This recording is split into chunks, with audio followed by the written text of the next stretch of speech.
Olá pessoal, meu nome é Anildo, sejam bem-vindos ao meu canal. Esse canal onde nós estamos fazendo uma lista de reprodução, uma série de vídeos a respeito da linguagem Sol, uma linguagem de programação em português brasileiro acentuada aí para você usar no seu dia a dia. Bom, eu vou dar continuidade a um assunto que é o assunto de funcionalidades nativas da nossa linguagem, tá? E eu já abrangei algumas funcionalidades bem simples, na qual nós criamos nossa calculadora. Depois eu abordei algumas funcionalidades que você pode gerenciar erros e até fazer com que um erro pare ou não pare o seu programa.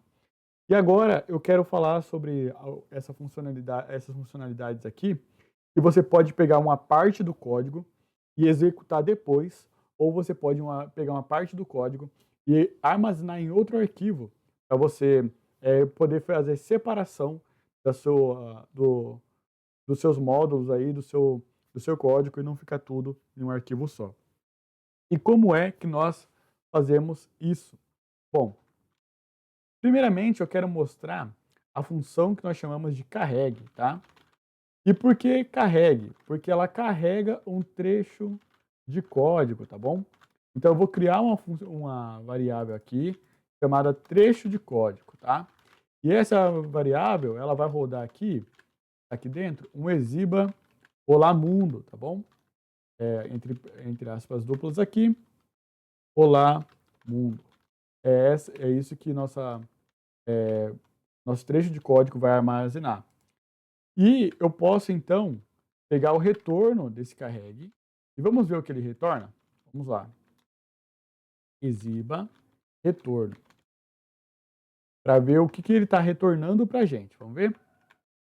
Está retornando uma função. Então, a primeira coisa que nós precisamos saber é que ele retorna uma função anônima, tá? Anônima.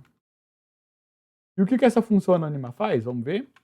Nós então podemos chamar nosso retorno e colocar entre parênteses aqui, que é uma chamada de função. Ela executa o código que nós colocamos ali. Então, que executa o trecho de código armazenado, tá? Então é isso que o, a nossa função carregue ela faz.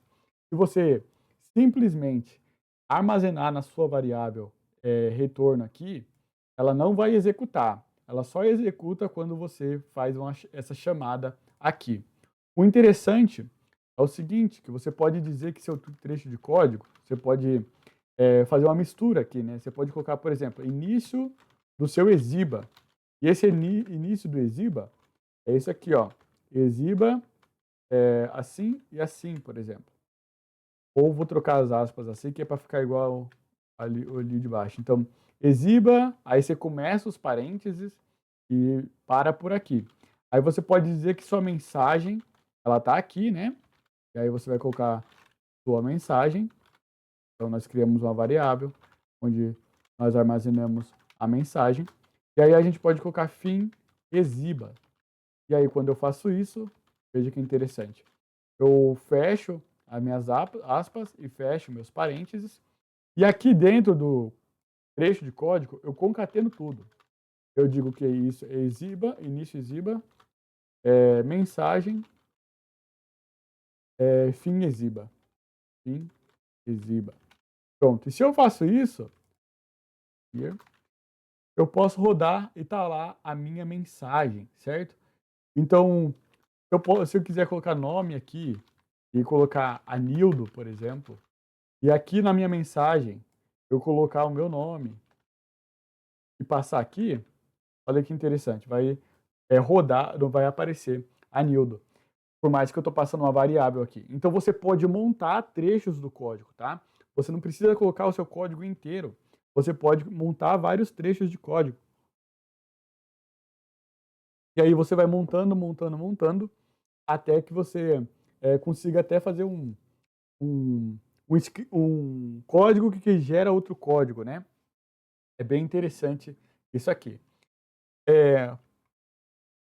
Sabendo que o carregue ele faz isso, eu poderia até ter colocado aqui carregue código, né, mas fazendo que carregue faz isso, carregue arquivo é bem intuitivo, tá, o que o carregue arquivo faz, porque ele carrega o trecho de código em um arquivo, certo?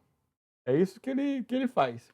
Então nós vamos criar um novo arquivo aqui, novo arquivo, arquivo 2, tá? Ou arquivo.sol.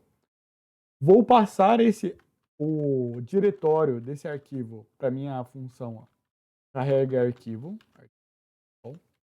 E aqui dentro do meu arquivo.sol eu quero um código. Exiba, esse é um novo arquivo. Lembrando que quando eu uso carregue, e eu não chamo a minha função, essa função anônima que ele retorna, olha o que acontece, não vai aparecer nada na nossa tela. Porque ele encontrou o arquivo, só que eu não estou chamando esse retorno. Eu preciso chamar o retorno para que apareça de fato, para que execute de fato o que o outro arquivo está mandando. Então, está executando o que está nesse arquivo aqui, tá? Então, quando eu uso carregue arquivo, ele vai retornar uma função anônima que executa um arquivo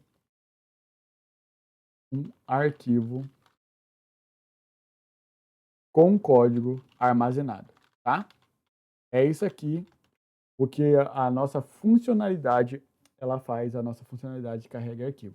A carregue, ela armazena o arquivo ali nos argumentos dela e você pode executar depois. Carrega arquivo, ela pega o conteúdo de um arquivo e você pode executar depois. Se eu não quiser executar depois, se eu quiser, na hora que eu passo o nome do arquivo, ele já executa, ao invés de eu usar carregue arquivo, eu vou usar a função execute arquivo. Para você ver como a coisa é bem intuitiva, né? Você vai usar a funcionalidade execute arquivo. E quando você usa a funcionalidade execute arquivo, ele de fato está executando o que está lá na função. Você já deve estar imaginando que dentro do execute arquivo tem um carregue arquivo que chama o retorno. Você pode estar imaginando isso, é quase isso que acontece, tá? Daria até para você remontar o seu próprio execute arquivo aí, caso você quisesse. Então, o que a gente faz aqui, ele só executa um arquivo com código armazenado, tá bom? É isso que essa funcionalidade ela faz. Mas o que a gente está fazendo aqui é passando, vou colocar um comentário. Quando eu coloco o arquivo assim, com o endereço dele, .sol, por exemplo, eu estou passando o caminho relativo, tá? E quando eu passo o caminho relativo, esse ponto barra, eu estou dizendo, usa o endereço do sistema onde eu estou agora, então é esse ponto e barra. E aí, dentro desse endereço, que no meu caso é uma pasta canal, dentro do meu disco C, procure o arquivo sol, arquivo.sol. É isso que eu estou dizendo para o meu programa. O import, aí que tá. O import, ele é diferente, tá? Se eu usar import aqui, eu não preciso passar o caminho relativo. Eu só preciso passar o nome do arquivo sem a extensão .sol. Ele inclui a extensão .sol sozinho. Então, eu vou passar arquivo aqui. Vamos ver o que acontece. Lá já está executando o meu arquivo. Eu omiti o ponto barra e omiti o meu ponto sol. Porque o import, ele executa um módulo sol, tá?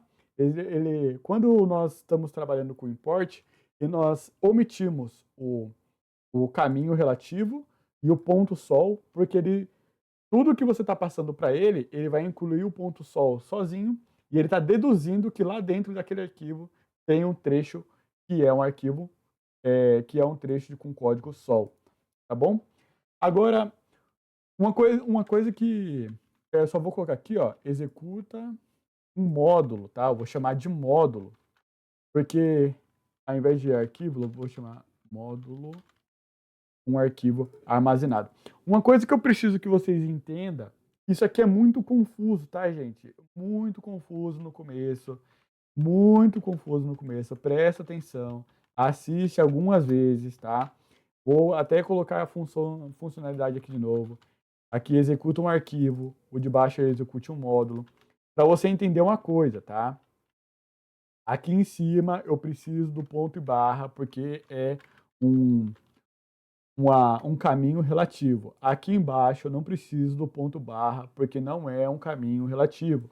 Mas se eu criar uma pasta aqui dentro, vou criar uma pasta aqui dentro chamada fontes, tá? E aqui dentro do meu fontes eu vou colocar um novo arquivo, tá? Ponto sol. Aí eu vou colocar essa mensagem aqui, ó. Isto é, novo arquivo dentro de fontes, tá? Aí o que acontece? Se eu for usar aqui em cima, eu preciso fazer o quê? Fontes barra arquivo.sol, e aí sim vai pegar o meu arquivo lá e vai executar o meu arquivo. No módulo, eu não uso barra, tá? Se eu quero navegar entre os diretórios, quero navegar entre as pastas, eu uso ponto, tá bom? Eu uso ponto e no caso ali, fontes, ponto, opa, é aqui ó, fontes, que é o nome da minha pasta, ponto, novo arquivo, e pronto. Aqui ó, esse arquivo tem que ser novo arquivo aqui também. Então aqui em cima, veja, eu uso barras e uso ponto sol. Aqui embaixo eu não uso barras e não uso o ponto sol.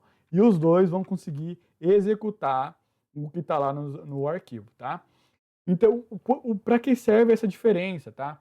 Quando você quer trabalhar com um arquivo que talvez, um código que talvez não esteja na mesma pasta que você está trabalhando, você vai usar o execute arquivo e vai passar o caminho correto lá do seu disco, tá bom? Você vai passar o caminho correto do seu disco aqui, ó, tá? E aí, quando você quer trabalhar com arquivos que estão dentro do mesmo diretório que você está trabalhando, você vai usar módulo, tá bom? Você vai usar um módulo. Mas essas funcionalidades são muito perigosas. Presta atenção para você não se perder nessa questão de módulos e nessa questão de execute arquivo. Porque acontece, como aqui você está passando o... Aqui eu não passei mais... Como eu não estou usando o ponto barra, quando eu uso ponto barra é um caminho relativo, né? Quando eu uso ponto barra, eu estou falando, a partir de onde eu estou, você vai navegar por essa pasta. Quando eu passo o caminho do jeito que eu estou passando aqui, eu estou passando caminho absoluto, tá? Absoluto. Então, existe uma diferença aqui no execute o arquivo, tá? Porque se começa em ponto barra, eu estou dizendo que o arquivo está no mesmo diretório que eu estou. Se eu estou usando o caminho do disco C ou colocando o caminho exato do arquivo, eu estou usando o caminho absoluto. Vou até colocar o comentário na frente. Aqui, ó. Espera aí. Relativo. E aqui, absoluto. Absoluto. Tem diferença, tá, gente? Tem diferença. Tome cuidado na hora de você importar arquivo, porque senão vai aparecer lá que quebrou o seu código, você não sabe na onde quebrou. E como isso se reflete aqui no nosso import. O nosso import, ele nunca vai ter caminho absoluto, bom? O nosso import, ele nunca tem caminho absoluto. Ele tem caminho a partir do diretório que você está atualmente, tá? Essa é uma outra coisa que eu tenho que explicar também. Quando eu uso caminho relativo, eu estou dizendo que é no diretório onde eu estou agora, tá? Se eu for em fontes, cd fontes, e tentar fazer sol, dois pontos para trás, assim, início.sol, vai dar erro. Tá vendo? Vai dar erro. Por quê? Porque não, ele está tentando considerar o, a posição que eu estou agora, e eu estou na pasta fontes. O que eu tenho que fazer? Eu tenho que ir para a pasta canal e chamar o início sol. Opa, tem uns dois pontos aqui de trás. Peraí. Tem que chamar o início sol a partir daqui, tá? Então você precisa saber, com muito cuidado, quando usar caminho absoluto, quando usar caminho relativo, quando você quer usar um módulo e quando você quer executar um arquivo, tá? Isso tudo faz diferença, porque se você não saber aonde você está e se você não saber como buscar seu arquivo, você vai ficar quebrando a cabeça, vai ficar quebrando a cabeça, bom? Então tome cuidado com isso aí. Quando você quer trabalhar com é, o caminho absoluto aqui, pondo o ponto sol no final, é sempre execute arquivo. Se você quer, estou dentro do meu projeto, e aí sim eu vou chamar sol início sol, ou sol aplicativo sol, na pasta do seu projeto, aí você pode usar import e vai dar tudo certo. Bom, por que módulo funciona desse jeito, diferente do execute arquivo? Porque na linguagem Sol, você vai ver que tem alguns outros buscadores e algumas outras formas de você incluir mais diretórios, tá? E aí você tem essa formatação aqui do ponto omitindo o ponto Sol. Só que isso aí é um pouco mais avançado, tá? Isso aí é um pouco mais avançado. O que eu gostaria de mostrar agora para vocês é que, por exemplo, com isso, somente com isso, você já consegue fazer um projeto onde seus arquivos não fiquem todo presos em um arquivo só, tá? Onde seus recursos, suas funcionalidades não fiquem presos em um arquivo só. Você pode ir separando entre os arquivos. Você pode até gerenciar dependências dessa forma. Você consegue fazer várias coisas dessa forma aqui, tá bom? Então, esse vídeo vai ficando por aqui. Se você está meio confuso como importar arquivo, assiste esse vídeo algumas vezes, E com esse vídeo, nós acabamos a primeira fase da nossa série de vídeos, tá? Porque com o que nós sabemos até aqui, nós já conseguimos fazer diversas aplicações, tá? Diversas aplicações. E aí eu vou mostrar para vocês algumas aplicações que dá para fazer e como eu uso a linguagem do Sol só com essas coisas aqui que eu mostrei para vocês. Porque a primeira parte, ela finaliza aqui. Eu vou mostrar o meu bloco de notas aqui, que eu sempre abro na hora de eu falar sobre o assunto de hoje, né? Esse aqui é o meu bloco de notas. As funcionalidades mais importantes, elas terminam, as mais básicas terminam aqui, que é funções nativas. Aí depois nós vamos começar a trabalhar com algumas coisas que são mais difíceis. Por exemplo, metatabelas.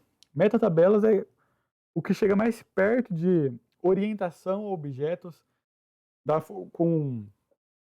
forma que a gente conhece usando classes, tá? É que orientação a objeto não precisa ser necessariamente orientada a classes.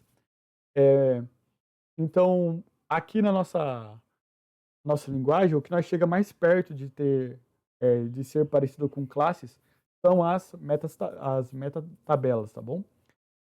Então, nós vamos trabalhar um pouco isso, só que ele é um pouco confuso. É um vídeo longo que eu preciso fazer a respeito sobre as metatabelas. E depois nós vamos ver algumas coisas da biblioteca padrão. Eu quero trabalhar com vocês essa inclusão de pacote aqui, que é diferente, essa questão da depuração, que tem muita coisa boa aqui para a gente saber, para a gente entender como o nosso código funciona, como o interpretador funciona, como eu saber da onde está saindo o erro, tá? Testes aqui, ó, várias funções de testes. Isso aqui não tem na linguagem Lua. Nossa linguagem Sol, ela é derivada da linguagem Lua.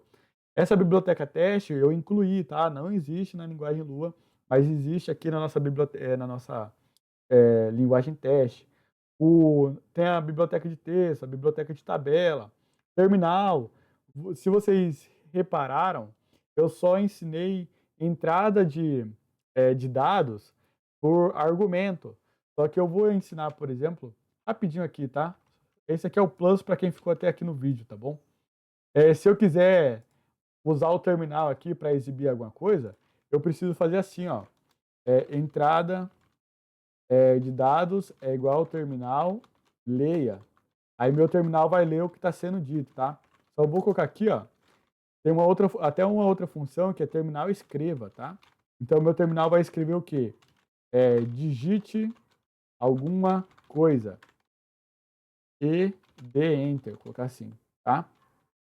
E aí eu vou colocar aqui, ó, terminal escreva e vou passar a minha entrada de dados aqui, tá?